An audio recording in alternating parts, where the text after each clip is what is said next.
Divinity is within and without, is in every particle of this manifest universe. But sometimes it is difficult to perceive because the mind, covered with thoughts, ideas, and beliefs, sees only the mirror of its own ego identity, identified experience. And in that experience where consciousness associates with the body and the mind, there is a separation, a duality, the experience of I and thou, self and other becomes dominant. And in day-to-day activities, work, recreation, schooling, different activities, that experience of I as opposed to other becomes dominant because there is the experience of the world through the senses. And the senses tell you there is a shape, a form, a consciousness separate from yourself.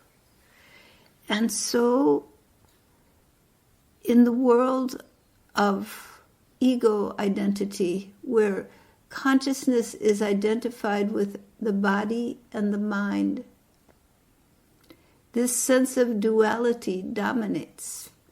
And so, another person, a flower, a blade of grass, all are separate forms,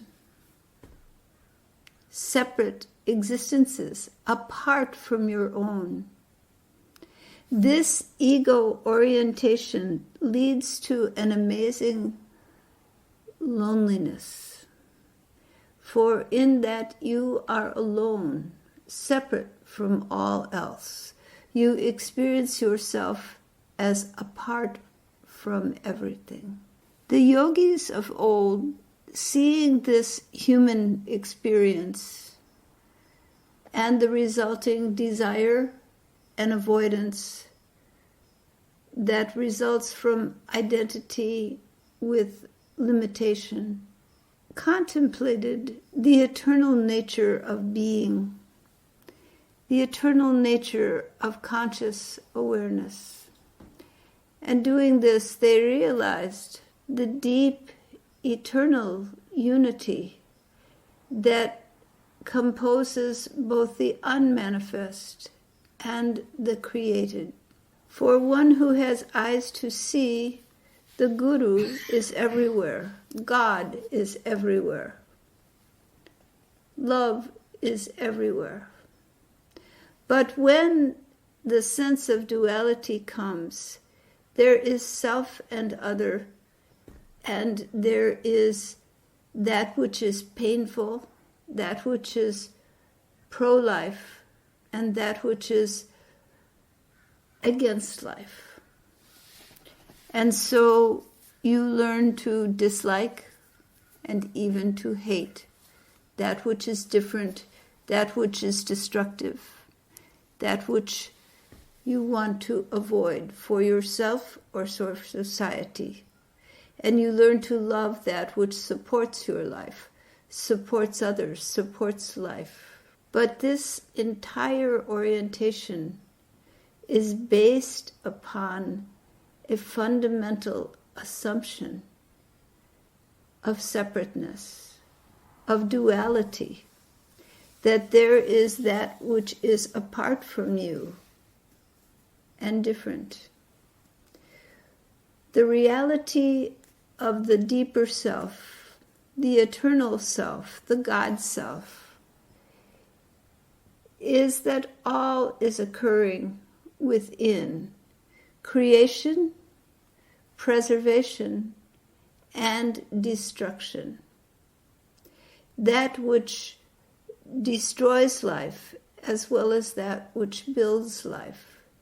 In this vast universe, Entire planets come into being, exist for a time, and dissolve, are destroyed. Suns come into being, glow for a time, and then burn out. All life is in a transition of creation, preservation, and dissolution. In this larger perspective, there is no good and no evil. There only is life, existence, love, truth, the unitary whole of being ever unfolding and changing. This great cosmic knowledge comes not easily to the ego mind, because the ego mind is in defense of the body, defense of what it holds near and dear, and separates that which is supporting that which is near and dear from that which is destructive. But in the vastness of the cosmos, both play in the dance of creation. For creation and destruction, life and death are held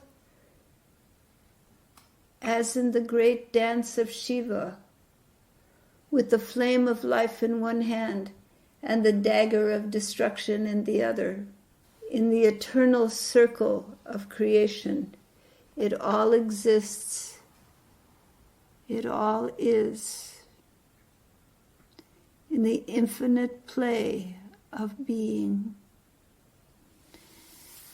The yogis, realizing that life is transitory and that all that you build cannot be held forever, for this body itself will leave this earth, realized that all that can be truly held to, the rock that is solid, comes not in this ego orientation of I and thou, but comes rather in knowledge of the eternal nature of being, comes in the love that which is eternal, immortal, undying, the peace of eternal being. In that one essence, creation, preservation, and destruction abide, but the continuity of unconditional love, of wholeness, of being, never ends. When mind grows in magnitude, through deep contemplation,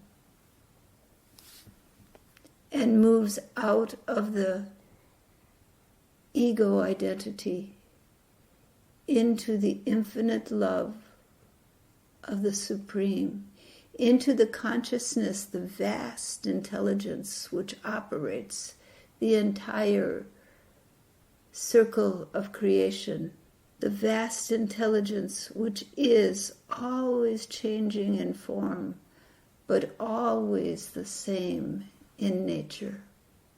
That Parama Purusha, that supreme consciousness, is always the same, like the deep waters of the ocean. The waves crash on the surface, but in the deep water, it's calm. So in the depth of being lies the calmness, the wholeness, the essence of love, which never dies. In this, you are never alone, for you do not exist as separate from the whole. The idea that you exist as an individual apart from the whole is the Maya. It's the illusion. It's the consciousness made aware of duality when incarnate in form. But when mind becomes subtle and grows in magnitude, awareness comes that there is no separate self. The one immortal, eternal, creative existence is manifesting in all the forms of this universe, including your form, and is one whole of being. This is where the pain of separation, the pain of duality dissolves in the recognition, in the feeling of that love, that bliss, that grace, when you realize, like the drop of water falling into the ocean, there is no separation between you and the whole. There is no separate self. There is only the one immortal, eternal being. Knowledge of this is the great adventure of human life, the great pathway to be walked to realization and freedom. Freedom from the darkness of ignorance. Freedom to know the light of the true self. This is your birthright and your human path of dharma. All right.